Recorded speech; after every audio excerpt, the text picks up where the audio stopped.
Hello everybody and welcome back to Juno New Origins, where we've been working on this ridiculous thing.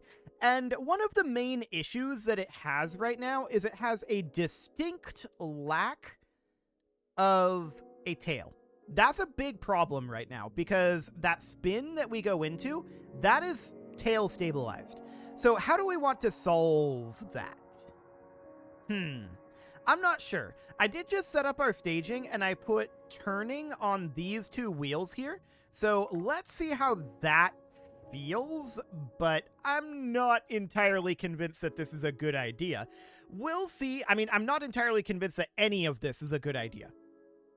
Obviously, we're going to be pretty uncontrollable right now, right?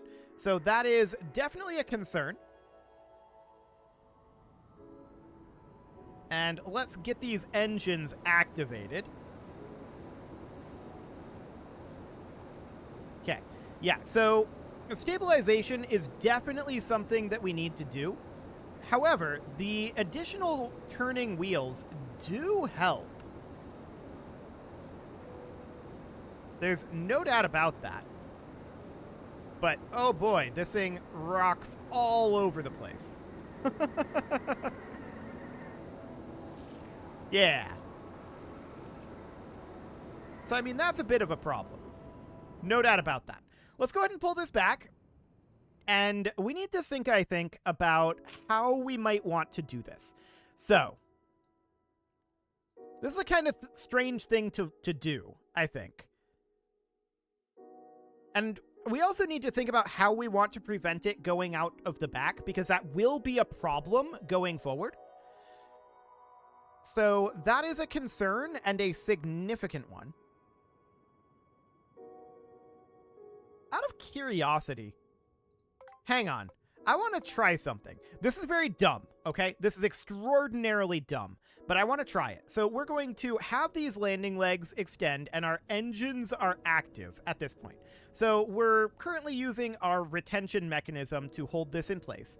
But then what happens, as a hypothetical, if we put these on the ground and angle ourselves like this and then throttle up? How does this feel?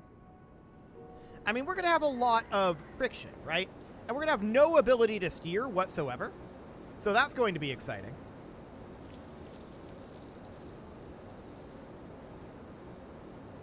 Speaking of exciting,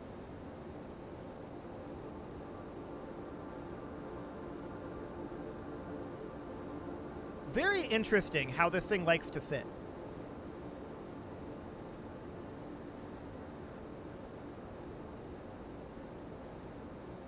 I'm actually surprised by how much speed we got and how much this is able to handle that.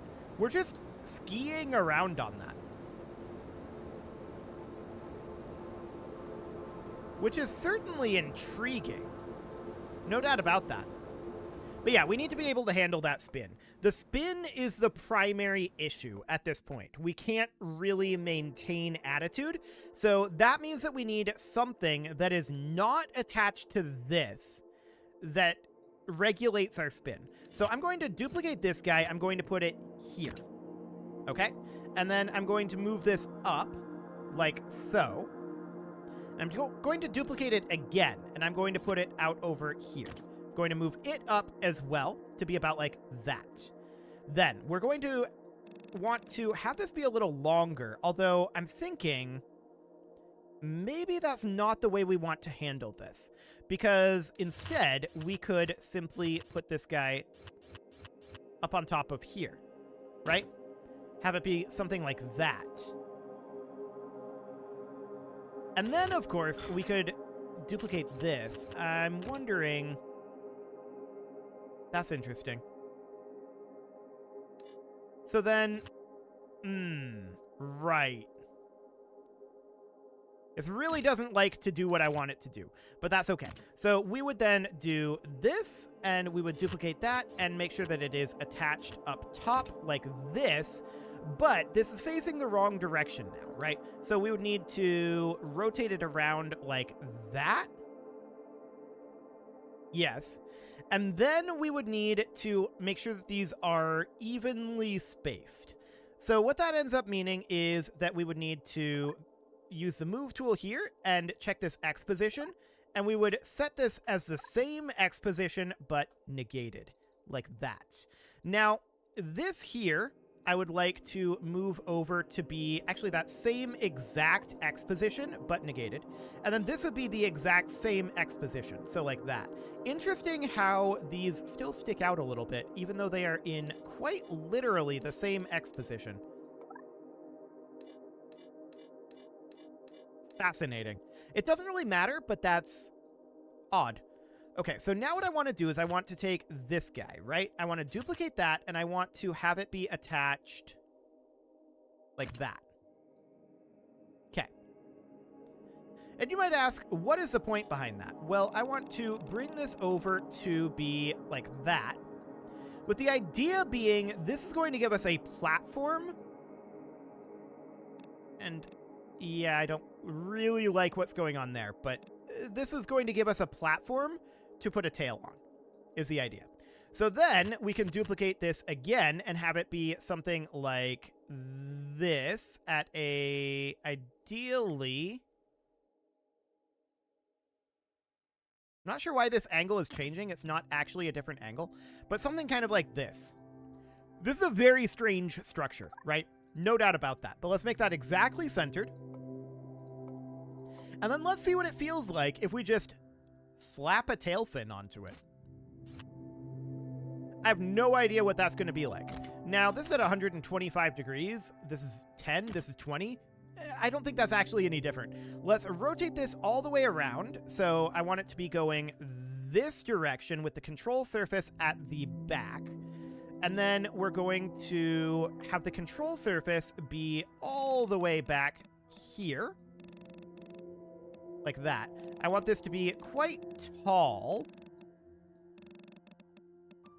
And move something kind of like that. Now we're going to have to make sure that that's still exactly centered. So we need to go into here, make sure that that's exactly centered. There we go. And I wonder how much this is going to sag. That'll be interesting. There's not technically an attachment here. So let's see how that handles.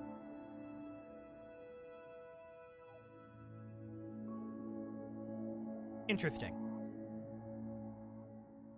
Okay, so let's pull that back, and we definitely need to have this control surface here.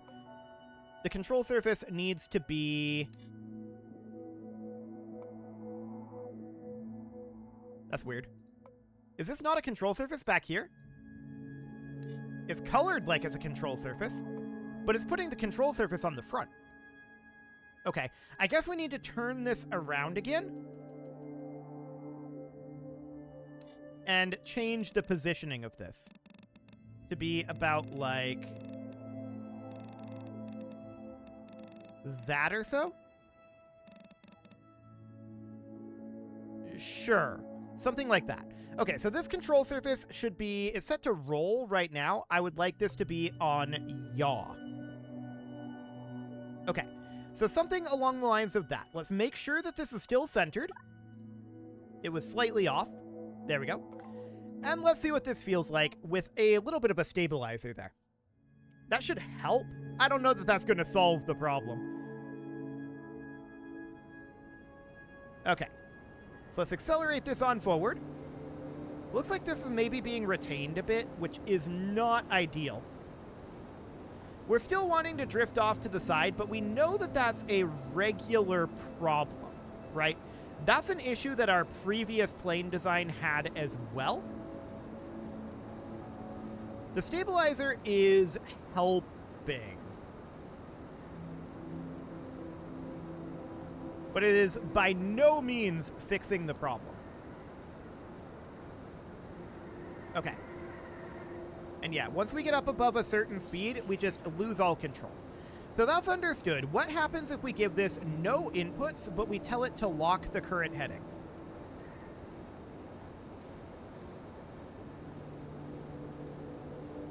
So I'm guessing it's the distribution of this weight that's causing us the issue here.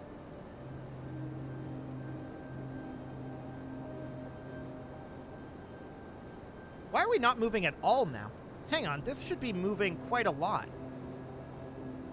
Okay, let's leave that behind, and let's see if this does the trick. So let's just move this guy on up over here, and let's see if we are capable of getting off the ground. I don't know if this even generates enough lift without the payload, right? We could try to go for the ramp up over here. This definitely still needs some stabilization, but it's certainly a lot better in terms of controllability. Okay.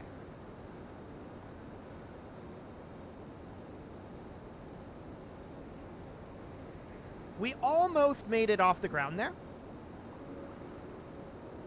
I'd be interested in knowing how this thing flies. The main issue, of course, is that our mass is going to be greatly changed by our payload. I like how we've basically built a flying semi at this point. It's pretty hilarious stuff, actually. And I think we need to invert the elevons here. Like 90% certain about that one.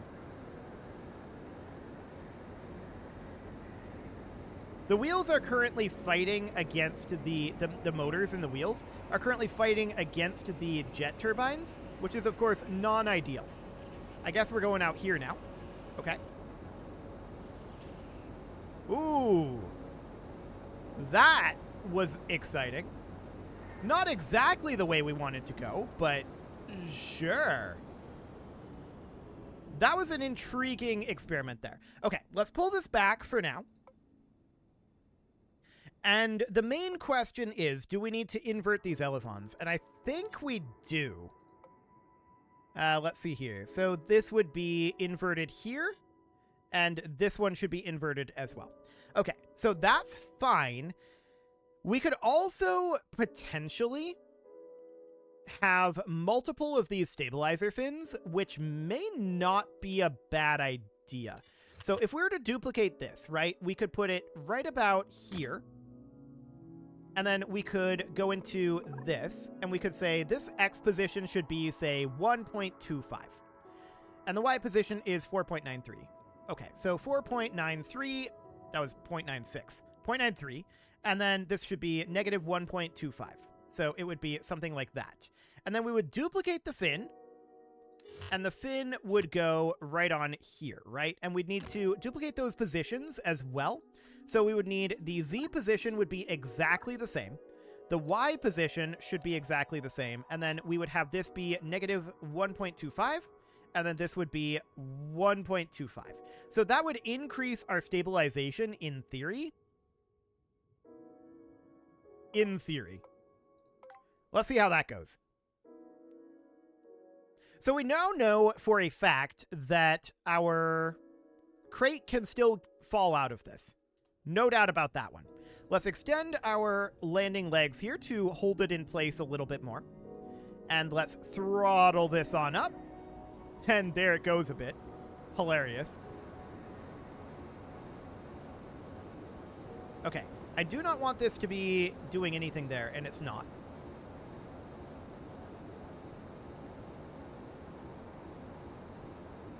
Okay. Now, if we built up more speed, the question is, would this thing fly in any sort of a stable capacity? I kind of doubt it. Like, look at this.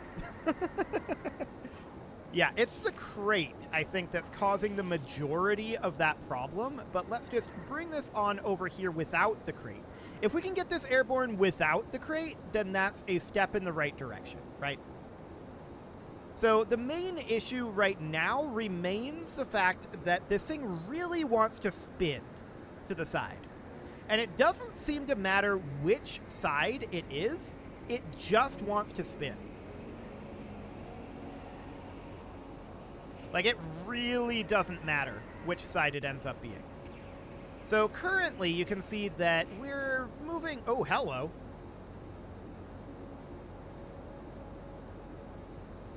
Well, that was an interesting result, for sure. That means that this is not quite enough in terms of speed. our rotational authority... Whoa. That's an exciting result. Okay, our rotational authority is pretty decent, but we definitely need a little bit more speed and a little more lift, I feel like. So, there's a couple things we could do.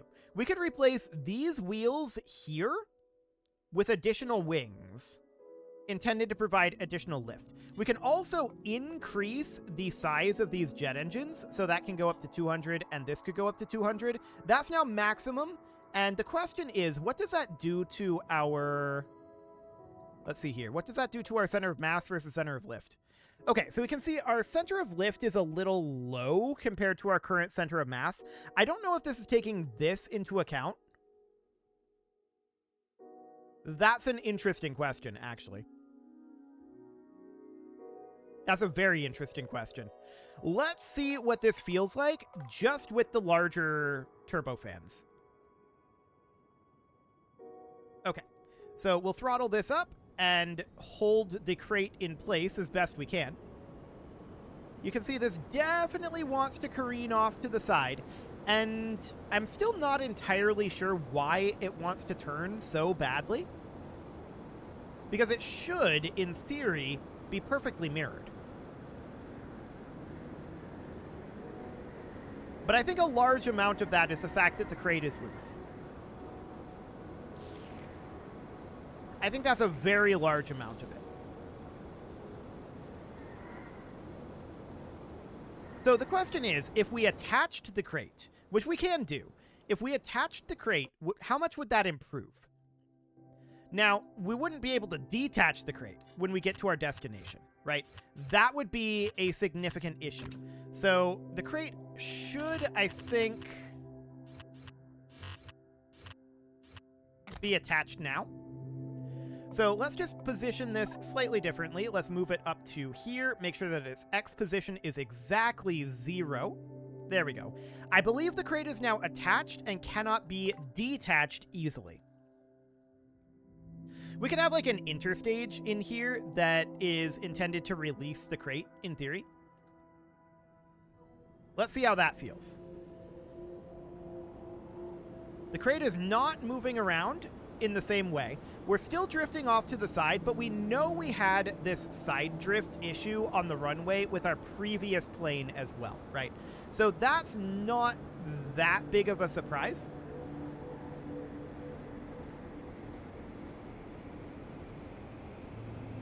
And this is a flat runway, as opposed to the Juno runway. We would not be able to run this off of the Juno runway, though. Okay. So it definitely still very much wants to spin. That is noted. It very, very much wants to spin. So yeah, you can see here we just didn't quite have enough speed there as we went off of that cliff. So that's understood. Let's retry this, and the question is, how can we get this off of the ground? Like I said, we can use some sort of a detachment, and that means we can get rid of some of this mass, actually. You know what? Let's do that. That will help matters. The question is by how much, but I meant to undo, not retry. So undo and exit, and that means that we're going to get rid of these retaining arms. Like so. So 1, 2, 3, 4, and 5. There we go. Now I'm going to take this out of there. We're going to put in an interstage here. So the idea is that this is going to be... I want to rotate it this way. And then this way. There we go. The idea is that this is going to end up being... Is it's not attachable here? Maybe we have to change it into plane mode? Let's see here. It doesn't have a mode for that. We would use a side interstage then. Okay, that's fine. So a side interstage would go like right there. I'd want to make sure that it is centered. So 0, negative 0.5, and negative 0.5 seems fine. Like that. And then the crate would attach to the side interstage, like this, in theory. So it should be fixed now until that side interstage is activated, which would happen like here, like that. Okay, so that should make matters a little bit better.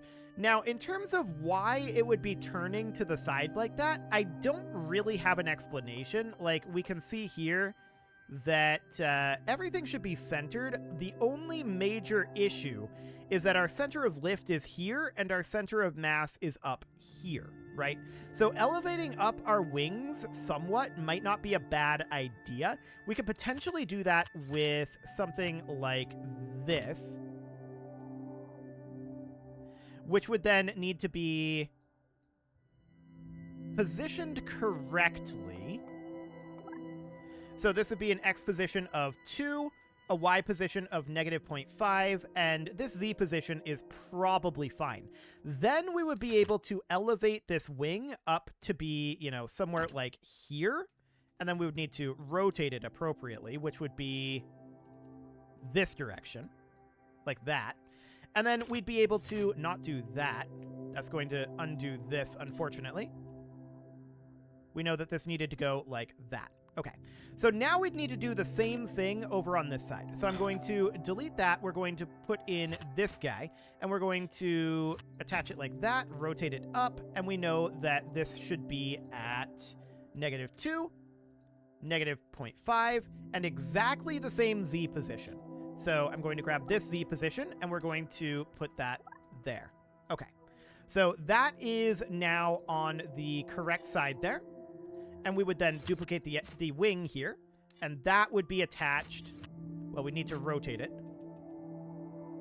That would be attached out over here. This is not attaching to the correct part. There we go. That's attaching to the correct part.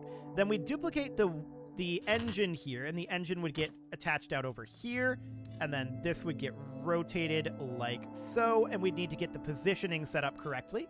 So this positioning is 2.05, so this would be -2.05, which is correct. 0.597, 0.597, and then this would be -0.179, and then same here. These positions would be the same, but the X would be inverted.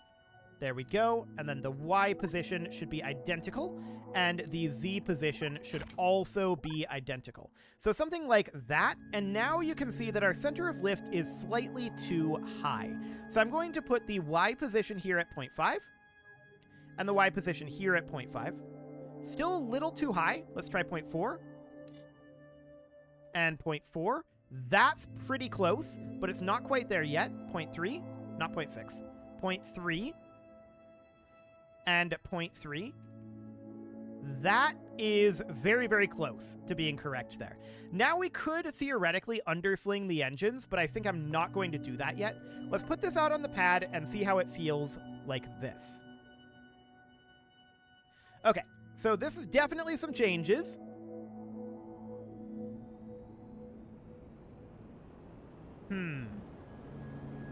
I'm noticing that this definitely tilted on us as we started to go forward.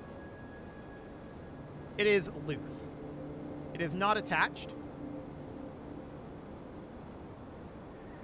The question is it attached to the interstage and just flopping around? I fired the interstage there.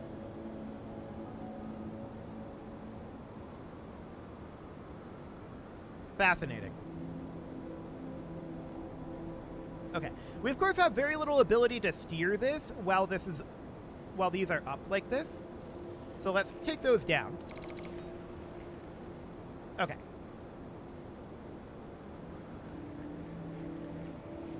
And this thing is definitely rocking around a lot in here.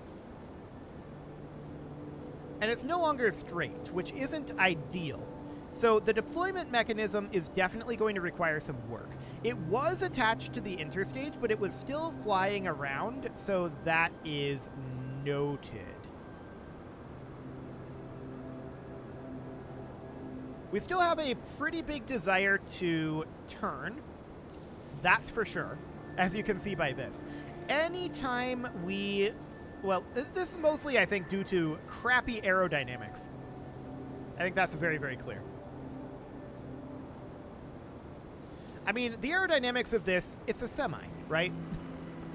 It's a semi being pulled by a four-wheeler. The aerodynamics are not surprising. If we can just get it off the ground, though, that's going to be a very, very significant thing. So if we can properly get it off of the ground, we'll see. I'm still not entirely convinced we have enough lift.